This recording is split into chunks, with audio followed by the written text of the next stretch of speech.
মৃত্যুর সময় লা ইলাহা ইল্লাল্লাহু মুহাম্মাদুর রাসূলুল্লাহ সাল্লাল্লাহু আলাইহি ওয়াসাল্লাম, আল্লাহ ছাড়া কোনো মাবুদ নেই, হযরত মুহাম্মদ সাল্লাল্লাহু আলাইহি ওয়াসাল্লাম আল্লাহর বান্দা ও রাসূল।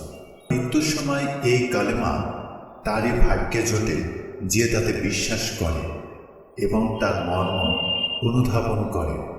প্রকৃতপক্ষে যে ব্যক্তি এই পবিত্র বাক্য পাঠ করে এবং তার মর্ম অনুধাবন করে, তার প্রবৃত্তিগুলো মরে যায়, সংসারপূর্ণ অন্তর নম্র হয়, অবাধ্যতার পর তা অনুগত হয়, প্রত্যাখ্যান করার পর স্বীকার করে, উদ্ধতার পর বিনয় হয়, দুনিয়া ও এর অনর্থক বিষয়ে মোহ অন্তর থেকে দূর হয়।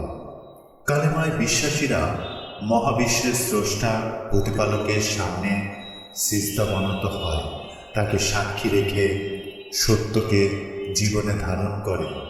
বিনিময়ে তারা আল্লাহর দয়া, ক্ষমা ও অনুগ্রহ কামনা করে।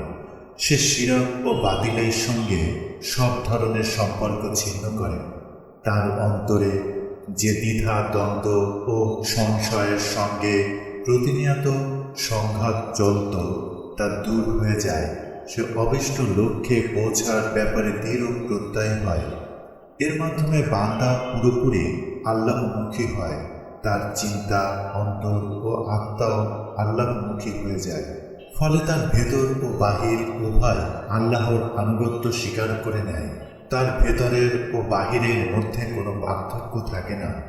বান্দা যখন নিষ্ঠার সঙ্গে কালেমা পাঠ করে, তখন অন্তরের নিষ্ঠার কারণে গায়রুল্লাহ অর্থাৎ আল্লাহ ছাড়া বাকি সবার সঙ্গে তার সম্পর্ক ছিন্ন হয়ে যায়। ফলে সে গায়রুল্লাহর প্রতি ভ্রুক্ষেপ করে না। দুনিয়া তার পুরোপুরি অন্তর থেকে বের হয়ে যায়।